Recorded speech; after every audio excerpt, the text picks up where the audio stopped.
இந்த வீடியோவை வழங்குவோர் ஆரோக்கியா இயற்கை வைத்திய ஆலயம், இப்போது மதுரையில் அண்ட் பீரோல் studios private limited. Hello Vaithiyan YouTube நேயர்கள் அனைவருக்கும் வணக்கம். நம்ம இன்னைக்கு பார்க்க போறது குழந்தையின் வளர்ப்பு பத்தி. மல ஜலம் கழிக்கும் பழக்கம், அதாவது இரவுல குழந்தைங்க பாத்ரூம் போயிடுறாங்க, இப்படி சரி பண்றதை நம்ம பார்க்க போறோம். பொதுவா குழந்தைகளோட உள்ளுறுப்பு பாத்தீங்கன்னா வளர்ந்தவங்கள மாதிரி இருக்காது. அது முதிர்ச்சி அடைய நாள் எடுக்கும். அது வரைக்கும் என்ன பண்றதுன்னு பாத்தீங்கன்னா அவங்க இஷ்டமா தான் பாத்ரூம் போயிடுவாங்க பெட்லயே. எனவே 2 வயது வரைக்கும் குழந்தை இரவுல நாப்கின் கட்டுவது நல்லது. அல்லது படுக்கை நினைச்சிருவாங்க. சரி, படுக்கையில நம்ம நினைச்சா கூட இந்த ஷீட் மாதிரி போட்டு அவங்கள படுக்க வச்சுக்கலாம், நாப்கின் யூஸ் பண்ணாதவங்க.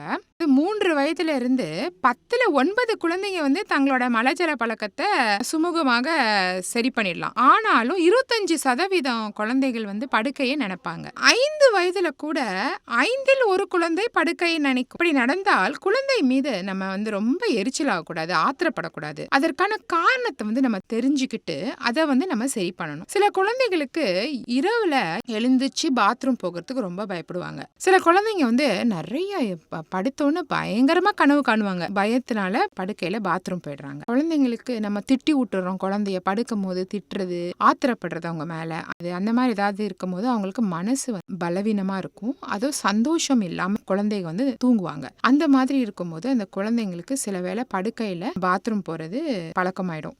அதே மாதிரி நர்சரி ஸ்கூல்ல சேர்த்து விட்டுருவோம். அப்படி போற குழந்தைங்க ஐயோ காலைல நம்ம ஸ்கூலுக்கு போகணுமேன்ற அந்த பயத்திலேயே தூங்கும் சில குழந்தைங்க.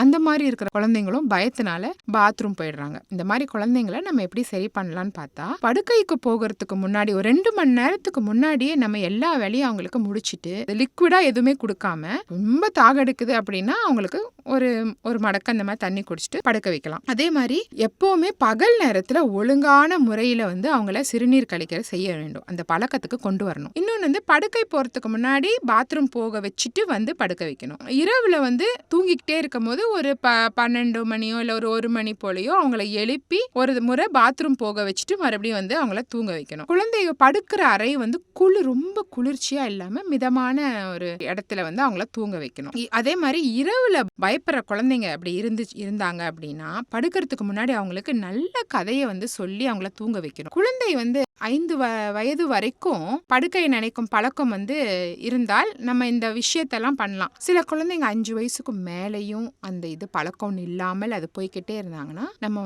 கட்டாயமா மருத்துவர்கிட்ட அழைச்சிட்டு போகணும். ஏன்னா அவங்களோட ஜலப்பை ரொம்ப சின்னதா இருந்துச்சுன்னா டக்குன்னு அது வெளியில தெரியாம வந்துடும். அந்த மாதிரி இருக்கிற குழந்தைங்க கண்டிப்பா மருத்துவர்கிட்ட ஆலோசனை கேட்டு அதை சரி செஞ்சுக்கணும். இல்ல வேற ஏதாவது பிரச்சனையா கூட இருக்கலாம். ஸோ அது மருத்துவர் கண்டுபிடிச்சு சொல்லுவாங்க. இந்த மாதிரியான வழிமுறைகள்லாம் பெற்றோர்கள் கூர்ந்து கவனிச்சு குழந்தைகளை நல்ல முறையில வளர்ப்பது நல்லது. இந்த வீடியோ உங்களுக்கு பிடிச்சிருந்ததுன்னா லைக் பண்ணுங்க, ஷேர் பண்ணுங்க. மறந்துடாம நம்ம வைத்தியன் யூடியூப் சேனலை சப்ஸ்கிரைப் பண்ணிடுங்க.